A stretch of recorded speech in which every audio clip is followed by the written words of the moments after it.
Assalamualaikum warahmatullahi wabarakatuh. Waalaikumsalam warahmatullahi wabarakatuh. Bismillahirrahmanirrahim. Alhamdulillahi rabbil alamin. Wassalatu wassalamu ala ashrafil anbiya'i wal mursalin, imamil muttaqin, sayyidil ghurril muhajjalin, sayyidina wa maulana Muhammadin wa ala alihi wa ashabihil mujahidin at-tahirin, amma ba'du. Saudara-saudara kaum muslimin rahimakumullah. Dalam kehidupan ini, pada satu sisi memang kita harus melaksanakan berbagai kegiatan amal ibadah. Tetapi pada sisi lain, kita juga harus menjaga jangan sampai amal ibadah yang sudah kita kerjakan itu dihancurkan oleh sikap kita sendiri. Bahwa kita sudah sholat, alhamdulillah. Bahwa kita sudah zakat dan memberikan sedekah, syukur. Bahwa kita sudah melaksanakan ibadah haji, thayyib. Apakah dengan demikian amal kita sudah menjadi banyak? Nanti dulu. Jangan berbangga hati dan puas diri. Pada kesempatan yang berbahagia ini, saya ingin menyampaikan satu hadis yang diriwayatkan oleh Imam Ad-Dailami, di mana Rasulullah sallallahu alaihi wasallam pernah bersabda, "Sittatu asya'in tuhbitul a'mal." Ada 6 perkara yang bisa menghancurkan amal yang sudah kita kerjakan. Salat yang sudah kita kerjakan itu, zakat yang sudah kita bayarkan itu, haji yang sudah kita tunaikan itu, bisa dihancurkan oleh 6 perkara ini. Nanti di akhirat, pada saat setiap orang menunggu pahala dari ganjaran amal yang ia kerjakan di dunia ini, kita menanti dan menanti, ya Rabb, mana amal kebaikan saya?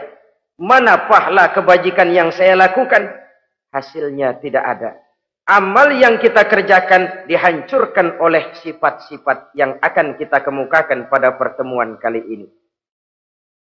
Yang pertama yang bisa menghancurkan amal adalah al-istighalu bi'uyubil khalqi. Orang yang terlalu sibuk mencari-cari aib dan kekurangan pada diri orang lain. Habis waktunya hanya untuk mengorek-ngorek celah orang, sementara ia lupa pada aib dan celah dirinya sendiri. Sifat seperti ini menghancurkan amal yang sudah kita kerjakan. Sedangkan baginda Nabi mengajarkan, tuba liman syaghalahu aibuhu an uyubin nas. Beruntunglah orang yang kekurangan pada dirinya menyebabkan dia sibuk sampai ia tidak sempat mencari-cari aib dan kekurangan pada diri orang lain.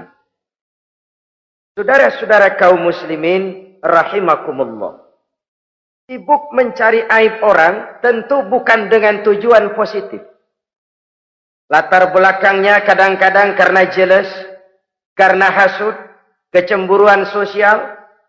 Sore, pagi, siang, malam kita korek-korek kesalahan orang dengan target hancur martabatnya, jatuh kehormatan dirinya, hilang nama baiknya, dilupakan dan terisolir dari tengah-tengah masyarakat.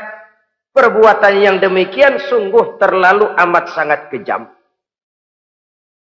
Salat kita, puasa kita, haji kita bisa dihancurkan jikalau kita terlalu sibuk mencari-cari aib orang lain.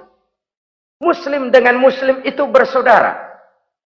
Kalau kita menganggap muslim yang lain adalah saudara kita, maka aibnya adalah aib kita, kekurangannya juga adalah kekurangan kita.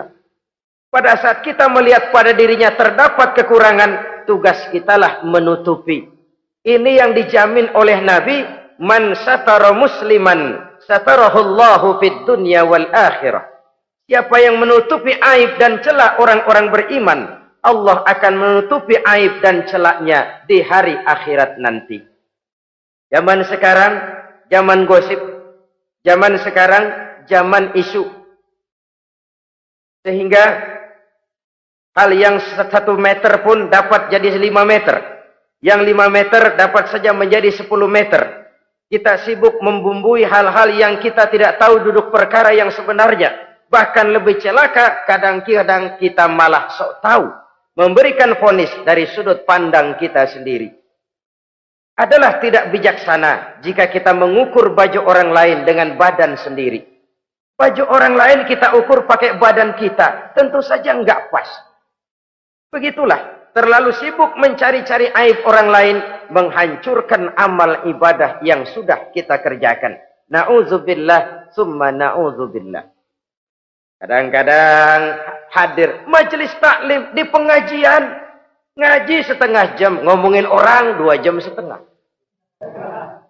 Tekor, defisit, belum bergeser dari majelis taklim.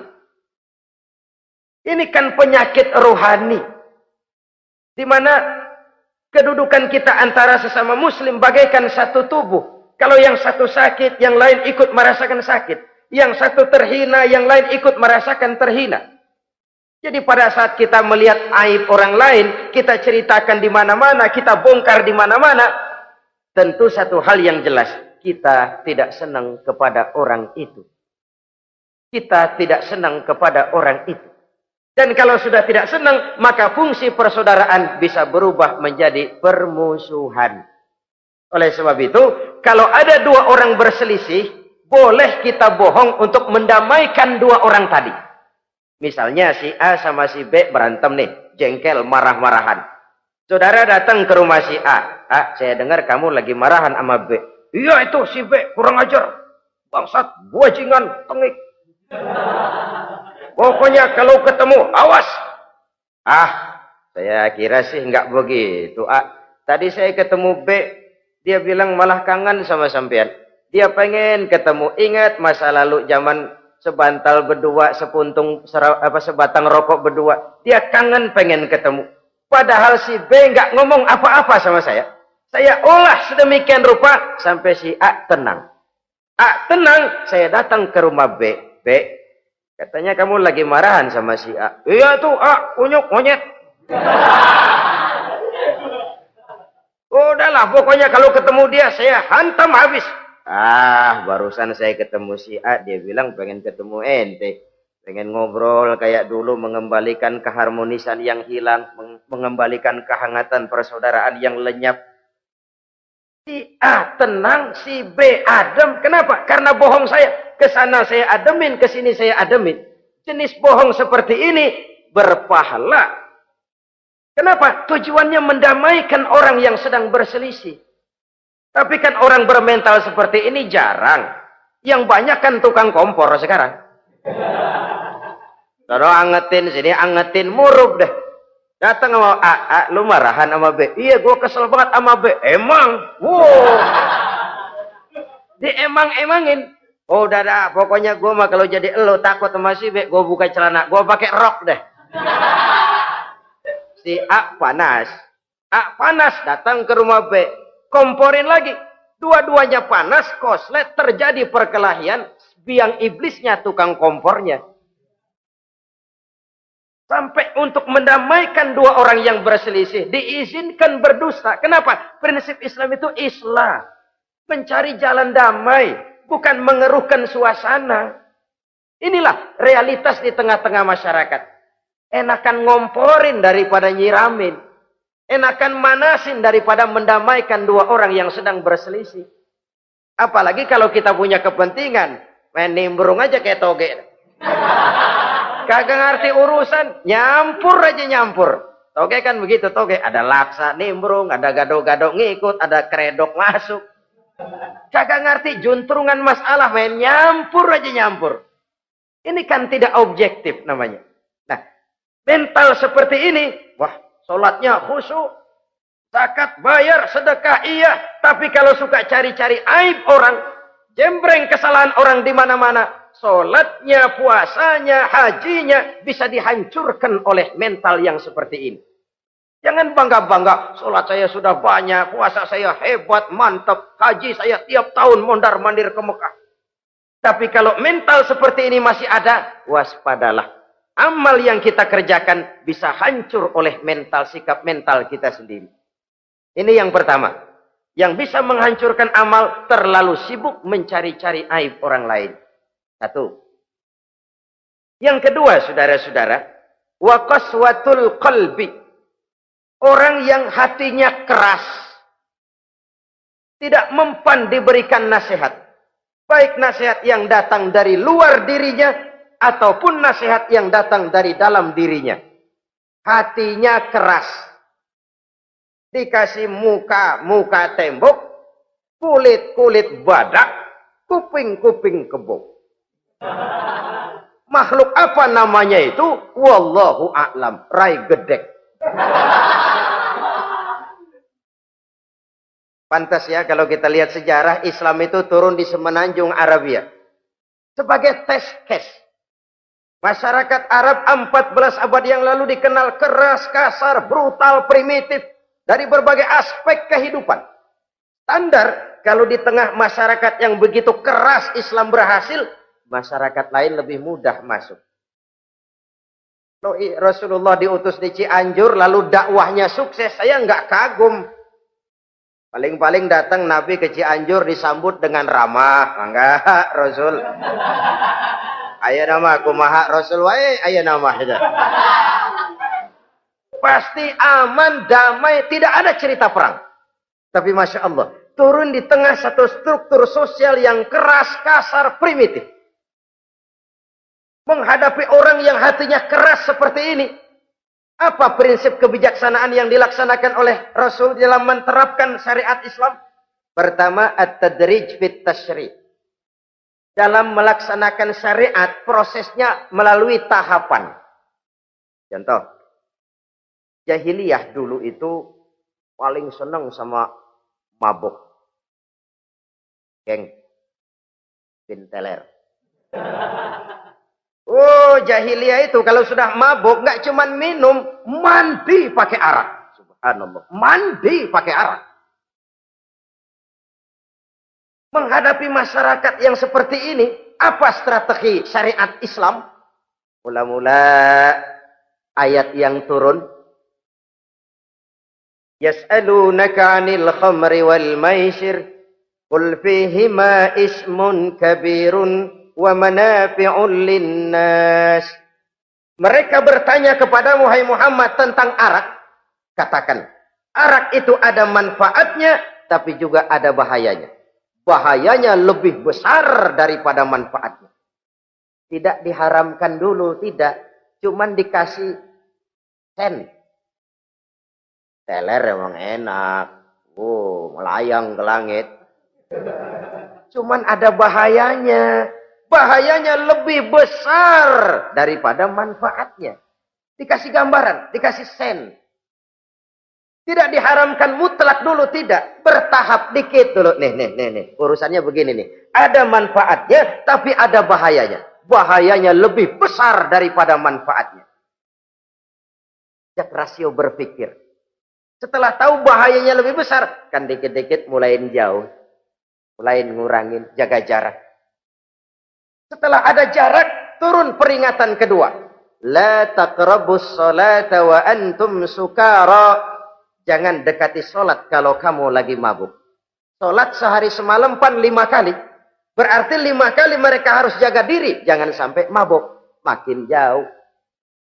Setelah jauh sekali, kira-kira tidak goyah, turun vonis. Innamal khamru wal maisir wal ansabu wal azlamu rijsun min amali syaitan fajtanibu la'allakum tuflihun. Arak itu najis, kotor, perbuatan setan. Jauhi, pasti kamu akan beruntung. Baru timbul hukum haramnya. Orang udah nggak kaget. Kenapa? Pagi-pagi udah dikasih sen. Bahayanya lebih besar. Kalau sholat jangan, kalau mabuk jangan mendekati sholat. Makin jauh. Ini tahapan. Sama juga kita kan. Begitu jebrol lahirnya cuman susu ibu. Gedean dikit sang ambon. Kan gitu. Gedean dikit pisang ulek. Gedean dikit nasi. Udah gede bener jengkol jijelin. Proses. Coba bayi begitu lahir kasih pisang batu. Tenggeng. Gak kuat menerima. Belum waktunya. Ini proses yang dilaksanakan oleh strategi syariat Islam untuk mengobati penyakit qaswatul qalbi ini. Keras hati. Syariatnya bertahap. Tidak drastis. Tidak kalau sudah begitu ya mesti begitu. Tidak. Konsep kedua. Taklilut takalif. Menyedikitkan beban. Coba kita lihat. Seluruh konsep agama. Kalau kemampuan melaksanakan perintah berkurang. Stressing perintahnya ikut turun. Angkat tuh beras 100 kilo. Nggak kuat pak. 30 kilo dulu deh. Ntar balik lagi. Lama-lama juga habis. Ini konsep untuk mengobati qaswatul qalbi. Bertahap. Semua perintah agama itu begitu. La yukallifullahu nafsan illa wus'aha. Allah tidak memberikan beban kecuali sesuai dengan kemampuan yang dimiliki oleh seseorang. Kalau kemampuan melaksanakan perintah berkurang, stres perintahnya juga ikut menurun. Salat wajib diri. Kalau mampu. Gak bisa pak salat berdiri. Salat dengan berbaring. Kalau mampu. Berbaring gak bisa pak. Pinggang kurap. Salat. Pakai isyarat. Kalau mampu. Pakai isyarat tidak bisa. Dalam hati. Setiap kemampuan melaksanakan perintah berkurang. Stres perintahnya juga menurun. Taklilut takalif. Ini juga salah satu strategi. Mengantisipasi kerasnya hati. Nah. Konsep yang ketiga dari syariat. Al-musawat bainan nas fi takalifil ahkam. Persamaan terhadap manusia di dalam berhadapan dengan hukum Allah. Kadang orang yang hatinya keras itu, logikanya jalan, ngukur suasana. Gimana sih lu? Menggerib kagak mau ke masjid? No, yang Pak Haji masih di perapatan. Yang Pak Haji disebut. Itu kan cenderung orang begitu. Kalau dia nyolong ayam, dia tunjuk orang yang nyolong kambing. Ini apologi namanya. Kenapa lo nyolong ayam?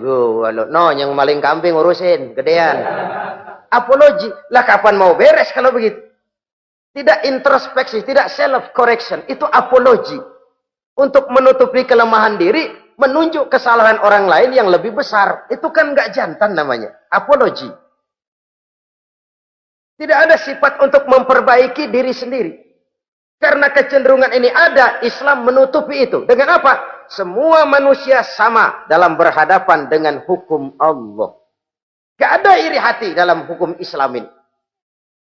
Salat wajib. Wajib. Bagi siapa? Yang sudah balik dan mampu. Terhadap semua strata. Jenderal wajib, kopral wajib. Apalagi hansip. Tidak ada fasilitas. Wah kamu jenderal nggak apa-apa dah sembahyang setahun 2 kali. Idul Fitri aja sama Idul Adha. Enggak tuh. Semua manusia sama dalam berhadapan dengan hukum Allah. Itu yang Nabi ingatkan. Orang-orang sebelum kamu dahulu hancur. Umat-umat sebelum ini rusak binasa. Kenapa? Karena mereka kalau orang kecil berbuat salah. Hukum cepat-cepat ditegakkan. Tapi kalau yang besar berbuat salah. Mereka diam pura-pura tidak tahu. Jadi apa ini? Yang namanya mafia peradilan bukan cuma zaman ayeuna. Sejak zaman sebelum Islam Nabi sudah mengingatkan. Mereka dahulu hancur. Kenapa? Kalau orang kecil berbuat salah, hukum buru-buru ditegakkan. Rame-rame dikeroyokin. Giliran yang gede berbuat salah, diam pura-pura enggak tahu. Hukum pakai pandang bulu. Saudara-saudara kaum muslimin rahimakumullah. Oleh karena itu orang yang keras hati itu bisa merusak amalnya sendiri. Enggak mempan nasihat, rai gedek, muka-muka cuek. Baik nasihat yang dari luar maupun nasihat yang dari dalam enggak mempan. Kan dalam hidup ini ada nasihat dari luar, dari orang lain, bisa dari fenomena kehidupan. Ini juga nasihat. Oh, dia itu kaya tapi pelit. Hatinya begitu ya. Matanya menteleng. Itu kan nasihat. Itu kan nasihat. Oh, dia waktu berkuasa tapi zalim, matinya begitu. Perutnya pancung.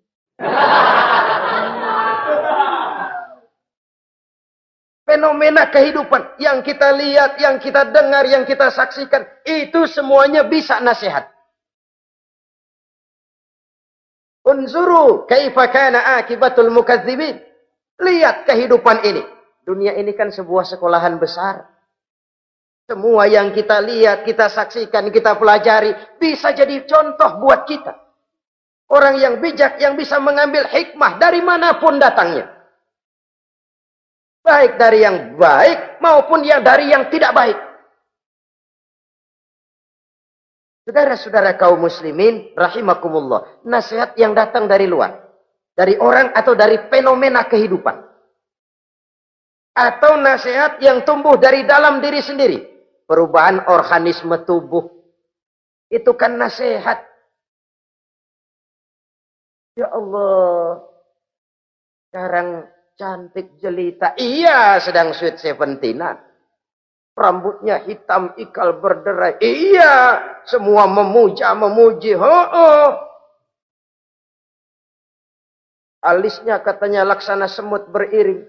Dagunya bak pauh dilayang. Kalau dia senyum, semua orang terpesona. Sekarang 50 tahun yang akan datang, coba senyum, kabur orang. Fenomena kehidupan.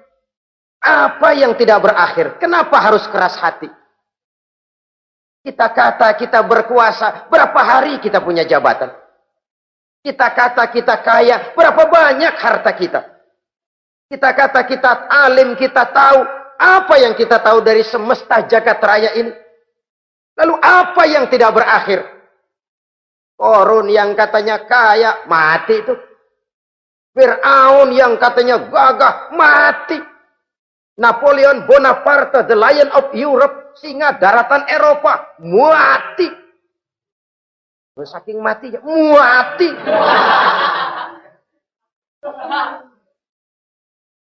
Kenapa harus keras hati? Kenapa tidak melihat perubahan fenomena alam sekitar ini? Apa yang tidak berakhir? Apa yang tidak selesai? Lalu apa yang mau kita sombongkan?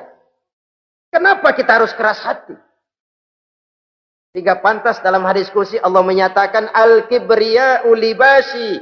Sombong itu pakaianku. Manusia enggak pantas pakai pakaianku, kegedean. Pakaian Allah mau dipakai. Kalau Allah sombong, udah pantas aja udah. Kenapa? Kagak ada Tuhan lain selain dia. Udah pantas dia nyombong. Kita nyombong apaan? Oleh sebab itu, beruntung orang kalau diberikan hati yang lembut, mudah menerima kebenaran, peka terhadap kesulitan orang lain, ringan tangan memberikan pertolongan buat mereka yang memang memerlukan. Dan enggak semua orang dikasih begitu. Enggak semua orang. Lain ya, Umar bin Khattab sikapnya keras, tapi hatinya gampang menerima kebenaran. Nah, lain loh orang kayak begini. Keras sikap boleh keras, tapi hati mudah menerima kebenaran. Wah, kalau Umar kerasnya kan luar biasa. Tapi hatinya kok gampang menerima kebenaran. Ini hidayah. Coba lihat waktu berita Rasulullah meninggal dunia. Sampaikan oleh para sahabat, Umar jengkel. Cabut pedang. Siapa bilang Muhammad mati, saya tabas batang lehernya. Dia nggak siap menghadapi kenyataan. Emosinya yang jalan, bukan rasionya. Keras.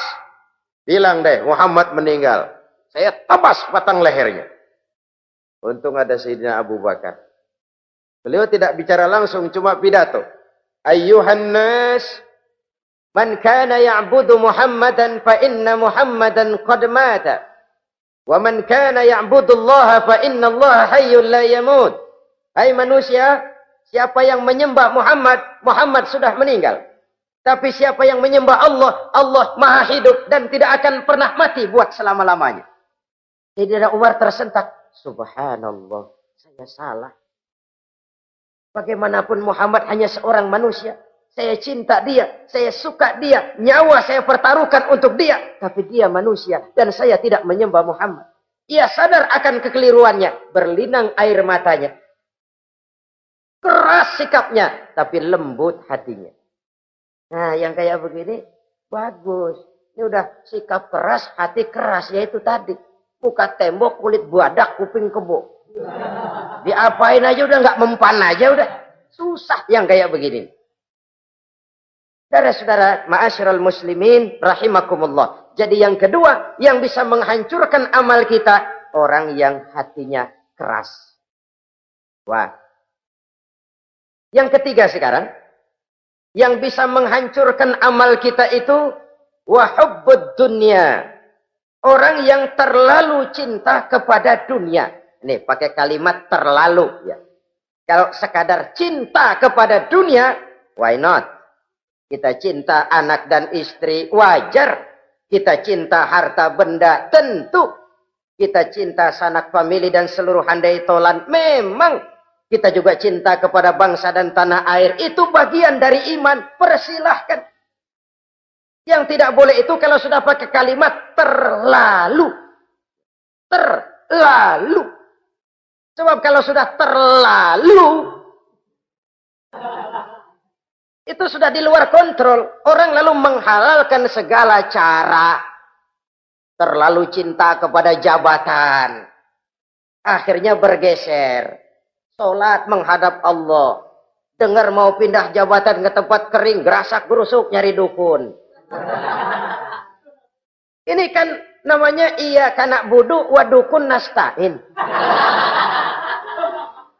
Nggak bisa wong itu satu paket. Kalau iya kanak budu wa iya kanastain. Kalau hanya kepadamu ya Allah kami menyembah, hanya kepadamu kami minta tolong. Ini paket, jangan dipisah-pisah. Menyembahnya kepada Allah, minta tolongnya kepada yang lain. Sinkret, bercampur. Iya, kalau es campur enak. Tapi kalau agama dicampur dengan yang lain, nggak enak rasanya. Sama juga begini, ada gelas ya. Kalau sepenuhnya diisi bensin, itu ketahuan, bisa diminum motor. Kalau sepenuhnya diisi air putih, jelas bisa diminum orang. Tapi begitu separuh diisi bensin, separuh diisi air putih, kacau dah. Motor minum, mogok. Orang minum, mabok. Dijual juga nggak laku. Kenapa? Sinkret. Maka Allah pesan, wala talbisul haqqa bil batil. Jangan kau campur aduk yang hak dengan yang batil. Saudara-saudara kaum muslimin rahimakumullah. Begitulah terlalu cinta kepada dunia sering menyebabkan orang out of control. Bergeser dari garis yang telah ditentukan oleh Allah. Apalagi di zaman sekarang ini. Persaingan hidup makin tajam. Tensi ekonomi semakin tinggi. Gaya hidup semakin konsumtif. Sementara lapangan kerja semakin sulit. Orang kadang kehilangan harga diri untuk mencapai sesuatu yang bernama dunia, lalu menghalalkan segala cara. Sebab itu jangan korbankan keabadian akhirat dengan kesenangan dunia yang cuma sebentar ini. Jangan sia-siakan keabadian akhirat dengan kesenangan dunia yang kadang fata morgana ini. Cintailah dunia, tapi sekadarnya saja. Sebagai ladang untuk menanam bagi kepentingan di akhirat nanti. Terlalu cinta kepada dunia bisa menghancurkan amal yang sudah kita kerjakan. Ini yang ketiga. Yang keempat, waqillatul haya. Orang yang sedikit rasa malunya.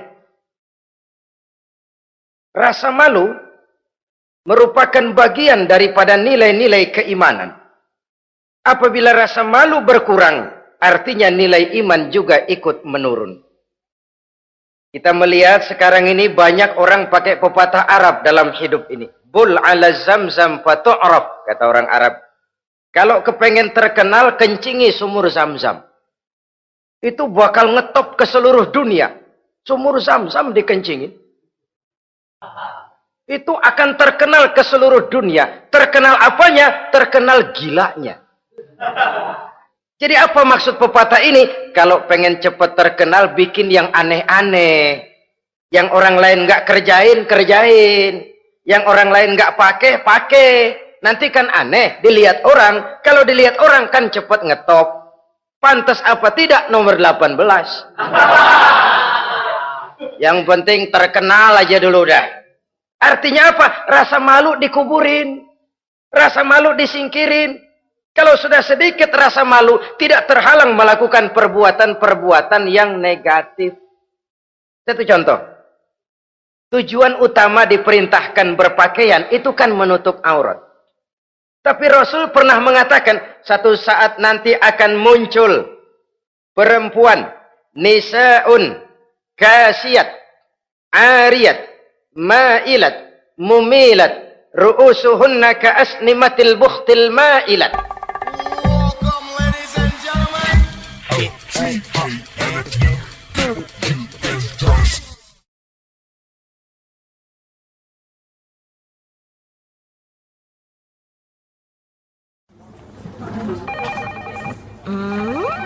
What is it? Ooh, a new chocolate product by the Integral CJ's Management. What chocolate? No, my girl. It's a new CJ's brand. Kepalanya ditata begitu rupa persis kayak punggung onta. Itu rambut lagu apa tahu deh. Ini kan fenomena berpakaian tapi telanjang. Kenapa? Yang dikejar mode, yang dikejar merek. Kiblatnya Paris, London, Roma.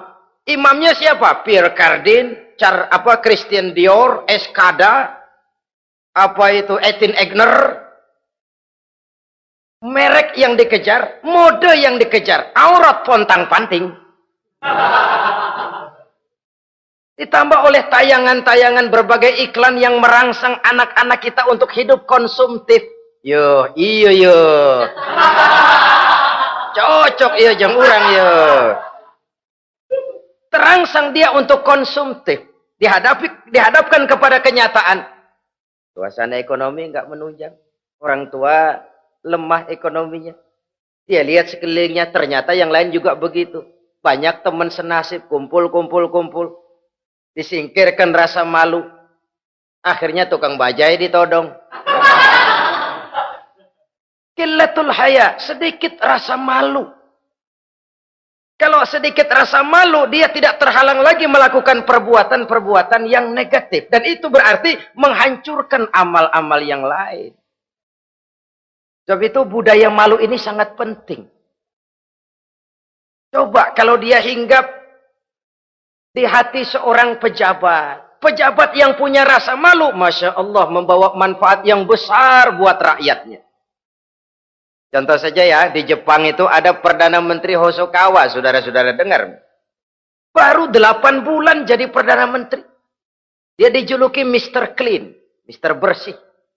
Diisukan terlibat skandal, cuma 4-6 miliar rupiah. Itu pun buat kampanye kemenangan partainya. Diisukan begitu rupa, malu Hosokawa. Malu, mengundurkan diri. Baru 8 bulan jadi Perdana Menteri. Mundur, malu. Padahal Hosokawa nggak kenal ketuhanan yang Maha Esa. Nggak kenal. Tapi budaya malu, ya luar biasa. Nah kalau sudah pejabat nggak punya malu, habis. Kan sekarang umpamanya nih, ada impres desa tertinggal, disunatin.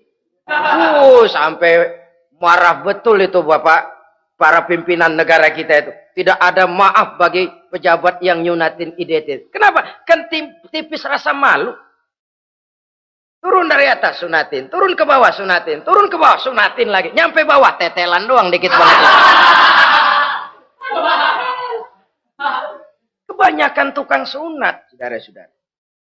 Budaya malu yang nipis. Orang kaya kalau punya budaya malu, bawa rahmat bagi lingkungannya. Ulama kalau punya rasa malu, nggak jual ayat menghalalkan yang haram, mengharamkan yang halal. Bagaimana Kiai? Haram karena belum dapat bagian. Begitu dapat jatah, haram dikit dah.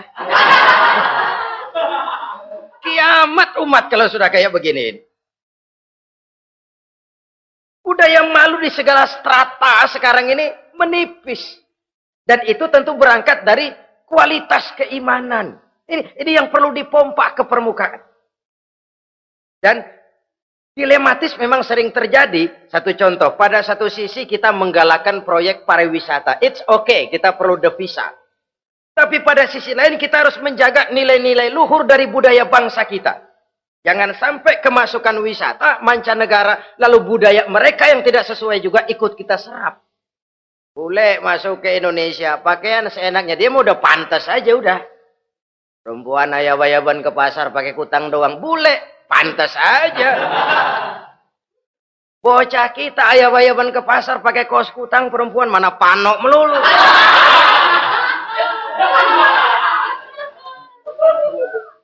Menipisnya budaya malu. Ada standar. Bahwa mode, hal kedua. Merek apalagi. Yang pertama itu menutup aurat. Dari sisi berpakaian saja.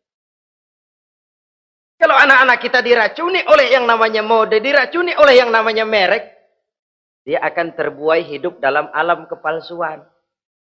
Sekarang ini hidung pesek bisa dibikin mancung. Kulit keriput jadi kenceng. Operasi plastik. Pada sisi lain pengaruh duit juga luar biasa. Di aki-aki keriput kalau habis gusuran kenceng lagi. Pasaran keras lagi. Oleh sebab itu budaya malu ini perlu kita kembangkan. Supaya di semua strata sosial memiliki budaya yang namanya malu. Sederhana memang, tapi tidak semudah mengucapkannya. Sampai-sampai dijadikan taruhan al-haya'u minal iman. Rasa malu itu bagian daripada iman. Dan malu yang tertinggi, kalau sudah punya malu kepada Allah, itu puncak. Puncaknya di situ. Kalau cuma malu sama mertua, ngaling aja dikit, dia kagak tahu deh.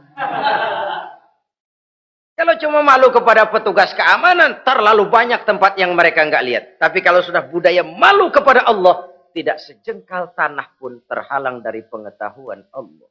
Ini nantinya juga punya pengaruh sosial. Sosial kontrol sekarang juga sudah renggang. Dulu kalau ada hal yang dianggap aib, satu kampung tahu. Malunya selebar awak. Sekarang budaya hidup sudah individualis. Tetangga mau apa kayak cuek aja udah. Akhirnya orang anteng. Lah nggak apa-apa ini dah, tenang aja dah, besok begitu aja lagi. Sosial kontrol juga sudah agak renggang sekarang ini. Kalau dulu orang punya rasa sosial kontrol yang begitu dekat. Oleh sebab itu, budaya malu merupakan bagian daripada iman. Orang yang sedikit rasa malunya bisa lepas kontrol. Kalau dia sudah lepas kontrol, dia bisa melakukan hal-hal yang merusak amal perbuatannya sendiri. Oleh karena itu, pada pertemuan kali ini, saya juga mengajak, mari kita tumbuh kembangkan budaya malu ini. Saudara-saudara kaum muslimin, rahimakumullah. Yang kelima, yang bisa menghancurkan amal kita, watulul amal. Orang yang terlalu panjang angan-angannya. Hidup dalam bayangan. Kakinya tercabut dari alam realitas. Mengharap burung terbang tinggi, tapi punai di tangan cepat-cepat dilepas. Akhirnya burung di tangan terlepas, punai juga tidak datang. Terlalu panjang angan-angan. Hidup cuma nunggu keajaiban. Yang diwiridin jikalau. Orang sudah kemana-mana dia masih anteng. Jikalau andai kata umpama misalnya.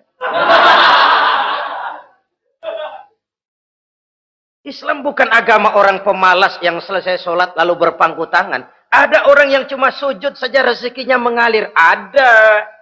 Ada orang yang cuma munajat di keheningan malam. Rezekinya mengucur. Ada. Tapi kan bukan kelas kita. Itu kelas antara dia dengan Allah, tidak ada jarak lagi.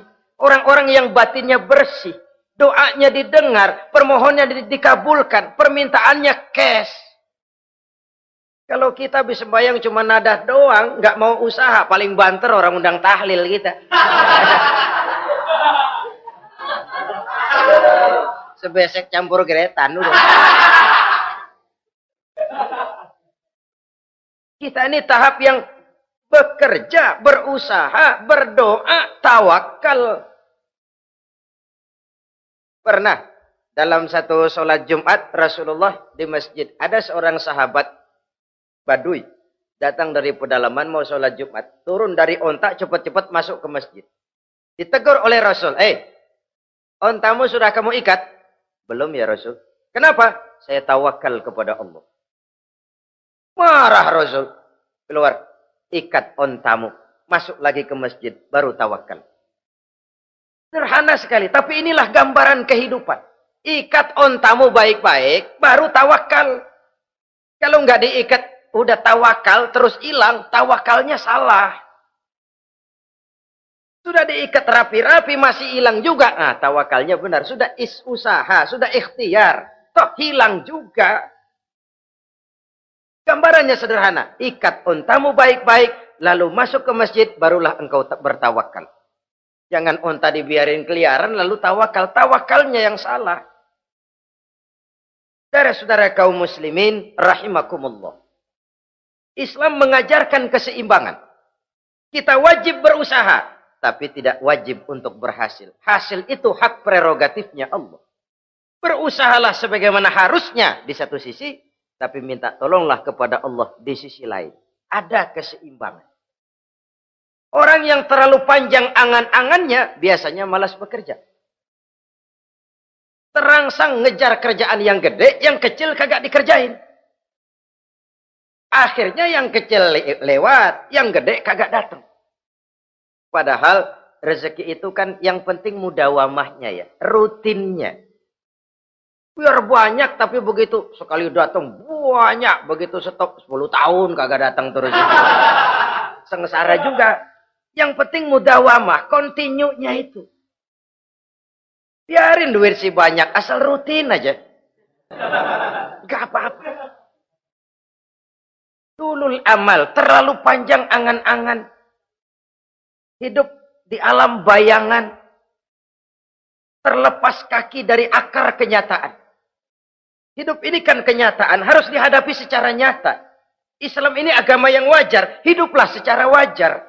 Jangan melakukan sesuatu yang memang bukan makom kita di situ. Artinya apa? Kalau memang kita cangkir, lalu minta air seember, kan lebihnya mubazir. Cangkir, minta air diisiin seember. Buat apa lebihnya? Bukan makom kita. Jangan tercabut dari akar kenyataan. Siapa sih kita ini? Jangan ibadah baru ala kadarnya, sikap udah kayak wali. Iyalah kalau wali cuma sujud, permohonannya makbul. Kenapa? Dia dengan Allah itu nggak ada jarak. Kita, lapisan dosa kita yang bikin jarak. Makanya sering dijelaskan ya. Kalau ada hadis, siapa yang baca Bismillahirrahmanirrahim, dia lewat di atas air, beku itu air, dia bisa jalan di atas air. Bismillah saja bisa jalan di air. Tapi kan soalnya kemudian, Bismillahnya orang yang bagaimana? Model kita, maaf lah, 1000 kali baca Bismillah, lewat di empang, tenggelam kita. Bukan Bismillahnya yang lain. Yang baca mentalnya, pribadinya yang lain. Makom kita belum di situ. Kalau memang makom kita masih harus berusaha, berusaha. Bahwa nanti Allah berikan rizki lewat jalan yang tidak kita sangka-sangka, itu sih urusan Allah. Itu sih haknya Allah. Tapi urusan kita harus berusaha sebagaimana harusnya kita berusaha. Ya, emang jodoh dari Tuhan, apanya pakai nyari, nanti juga aja datang. Datang cuma nenek-nenek kali.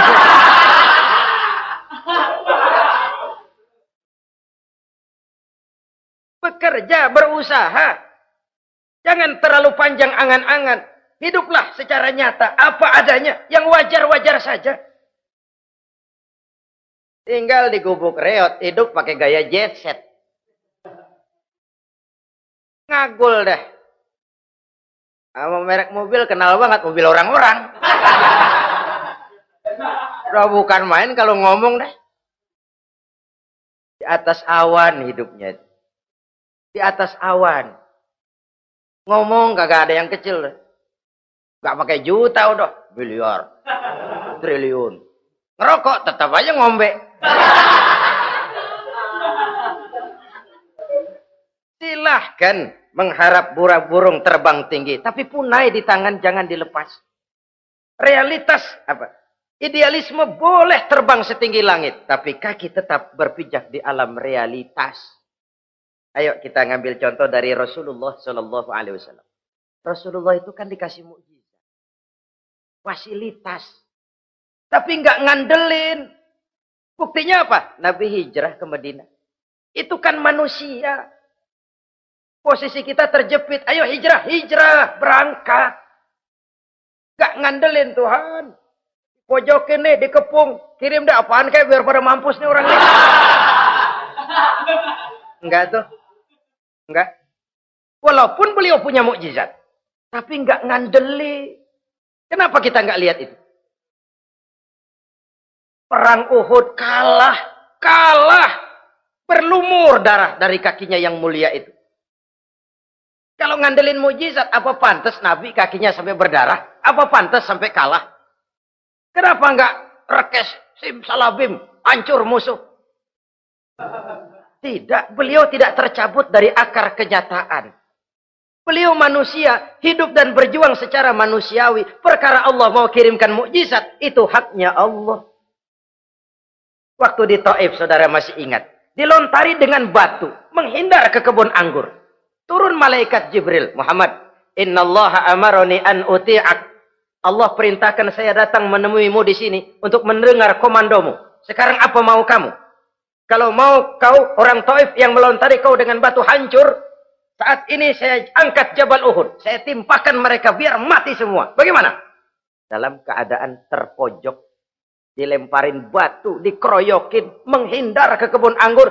Turun Jibril nawarin bantuan. Apa jawab Nabi? Jangan Jibril. Jangan. Saya diutus bukan buat ngancurin orang. Saya ini rahmah bagi alam. Tapi kamu disambitin. Biarin. Saya berjuang jangka panjang Jibril. Kalau sekarang mereka ingkar. Barangkali nanti anak-anaknya mau beriman. Saya tungguin anak. Kalau anaknya kafir lagi Muhammad. Cucunya. Oh susah Muhammad, susah. Kenapa? Bagaimana bapak, begitu anak. Enggak begitu. Lalu mau kamu apa? Saya mendoakan mereka. Allahumma hdi qaumi fa innahum la ya'lamun. Ya Allah, berikan hidayah kepada mereka yang nyambitin saya. Karena mereka enggak tahu.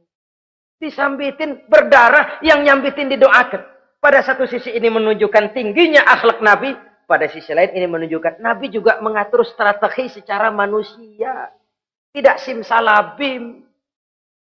Tidak tercabut dari akar kenyataan. Padahal kita kalau lagi kepepet, ada yang nolongin, kan demen banget. Kali mah kalau kita yang jadi nabi tuh, disambitin orang, turun Jibril, bagaimana hancurin? Sikat Jibril dah. Habisin aja, habisin. Hijrah ini usaha ikhtiar manusiawi. Perang kalah manusiawi. Putra tercinta wafat, berlinang air mata, manusiawi. Sakit, manusiawi. Padahal punya mukjizat. Tapi nggak ngandelin. Semua nabi juga gitu. Nabi Musa dikasih tongkat. Tapi berapa kali tuh tongkat dipakai? Waktu ngelawan tukang sihir. Waktu nyebrang di Lautan Merah. Itu aja. Selebihnya Nabi Musa berjuang secara manusia, berusaha. Gak mentang-mentang punya mukjizat tongkat, tiap dapat kesulitan, awas tongkat.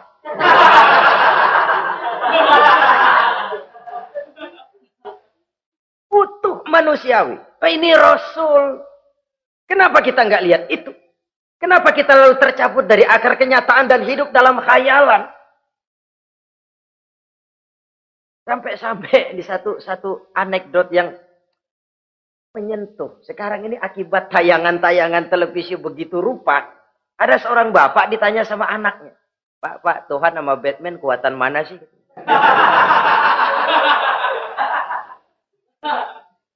logikanya sudah dipenuhi oleh gambaran Batman. Bahwa Batman itu kuat, gagah, menolong yang lemah. Timbul logika. Kuatan mana sama Tuhan katanya. Pengaruh yang dia lihat itu membentuk opini. Sama juga sekarang coba lihat ibu-ibu. Kalau udah Cassandra, itu masakan ditinggal tuh angus di dapur. Angit tuh tempe juga. Saudara-saudara kaum muslimin, rahimakumullah. Begitulah yang kelima, yang bisa menghancurkan amal kalau orang terlalu panjang angan-angan. Hiduplah secara wajar karena Islam memang agama yang wajar. Jangan melakukan sesuatu yang memang bukan makom kita di situ. Jangan melakukan sesuatu yang memang bukan posisi kita di situ. Kullun ya'mal ala syakilatih. Jangan minta ayam menggonggong. Jangan minta kambing mengeong. Bukan bagiannya. Bukan bidangnya. Sama juga orang ngomong, apaan mubalik kerjanya ngomong doang. Sekarang kan zaman pembangunan. Mana ada mubalik ngurus irigasi. Nah, kalau mubalik ngurus irigasi, apa lurah mau ngajar PK? Jangan tercabut dari akar kenyataan. Toh prinsip modern saja mengajarkan the right man on the right job. The right man on the right place. Orang harus ditempatkan sesuai dengan bidangnya. Jangan tercabut dari akar kenyataan. Inilah kita. Dan inilah yang harus kita lakukan.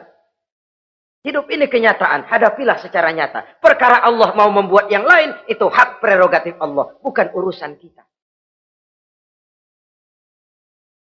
Yang terakhir saudara. Yang keenam yang bisa menghancurkan amal kita. Wa zalimun la yantahi. Perbuatan zalim yang tidak sanggup dihentikan. Zalim kepada Allah. Zalim kepada makhluk. Atau zalim kepada diri sendiri. Ada orang zalim kepada Allah. Begini banyak nikmat yang diberikan Allah. Nggak sanggup dah kita ngitungnya. Dari bangun tidur sampai tidur lagi nikmat nggak pernah berhenti itu. Bahkan kita tidur sendiri. Sadar nggak kita waktu tidur nggak berdaya? Coba ketika kita ngorok pulas, andai kata kecoa 16 masuk ke kuping kita. Siapa yang mau jagain? Siapa yang mau jagain? Nikmat. Belum pernah nikmat Allah berhenti. Begini banyak nikmat yang diberikan. Dan Allah cuma minta satu. Syukuri nikmat itu. Kalau kamu syukuri, aku tambah. Kalau kamu ingkar, asal tahu saja azabku itu pedih, kata Allah. Orang yang zalim kepada Allah. Orang yang tiap hari memakan nikmat Allah. Tapi enggak pernah mensyukurinya. Akaltum ni'mata rabbikum walam tashkurulah. Kamu makan nikmat Tuhanmu. Tapi enggak pernah kamu bersyukur kepadanya. Itu zalim kepada Allah. Pak, dalam hidup ini kan kita dikasih waktu 24 jam sehari semalam. Sehari semalam, 24 jam. 24 jam itu Allah kan nggak minta semua. 5 waktu saja kau lapor kepadaku. Sholat. Sholat kalau bagus, 10 menit kan. Taruh dah tuh, sholat bagus. Kilat, 5 menit dah. Kilat khusus 2 menit. Cepet dia nggak pakai perangko. Taruhlah yang menengah kita ambil 5 menit. Kalau 5 waktu, 5 kali 25, 5 kali 5 berarti 25 menit untuk lapor. Hei manusia, aku kasih kau hidup 24 jam. 25 menit kau lapor. Banyak yang berat. Padahal sisanya masih 23 jam 35 menit. Buah gambaran zalim kepada Allah. Padahal zalim kepada Allah yang rugi bukan Allah. Se-ASEAN tidak ada yang sujud. Apa Allah tekor? Apa Allah lalu berhenti jadi Tuhan? Apa Allah lalu jadi lemah? Tidak. Zalim kepada Allah artinya juga zalim kepada diri sendiri. Lalu zalim kepada sesama makhluk. Kadang tidak kita sengaja. Karena itu dalam Islam tidak ada kebebasan mandiri. Ya contohnya ya, kita beli radio. Kita setel di rumah kita sekeras-kerasnya. Terus dalam hati nih, radio gue. Beli gue, pakai duit gue. Gue setel di rumah gue. Sekeras-kerasnya, urusan apa sama orang? Kata kita. Tetangga kita kan boleh juga ngomong begitu. Mata gue. Yang ngantuk gue. Gue tidur di kamar gue. Ngapa suara radio lu masuk kemari? Ini kebebasan saya nyetel radio dibatasi oleh kebebasan tetangga saya yang mau tidur. Kalau saya perturutkan nafsu saya sudah zalim kepada dia. Zalim kepada orang lain. Dan yang banyak tidak kita sadari, zalim kepada diri sendiri. Membiarkan diri hanyut dalam munkarat dan tanpa ada usaha untuk menghentikannya. Tidak ada orang yang bisa mencelakakan diri kita terus-menerus kalau bukan diri kita sendiri. Tidak ada yang bisa menyelamatkan diri kita kalau bukan kemauan kita yang tinggi untuk menyelamatkannya. Allah sudah ciptakan kita dalam bentuk yang paling mulia. Fi ahsani taqwim. Dari sekian banyak makhluk yang diciptakan Allah, tidak ada yang sekomplit, seindah, secantik manusia. Ini harus dijaga. Jangan posisi yang sudah tinggi ini kita rendahkan sendiri. Fi ahsani taqwim posisi kita. Tapi kita rendahkan. Kita kembali asfala safilin. Posisi yang paling rendah. Kita zalimi diri kita sendiri. Karena itu, zalim kepada Allah, zalim kepada orang lain, zalim kepada diri sendiri, akarnya sama, mendatangkan kerugian. Dan bisa merusak amal yang sudah kita kerjakan. Oleh karena itu, mari sama-sama kita berusaha. Pada satu sisi kita melaksanakan amal ibadah sebagaimana yang seharusnya, tapi pada sisi lain kita menjaga nilai-nilai ibadah. Jangan sampai hancur oleh perbuatan kita sendiri. Sekianlah jumpa kita kali ini. Insya Allah kita lanjutkan di lain kesempatan. Terima kasih atas segala perhatian. Mohon maaf atas segala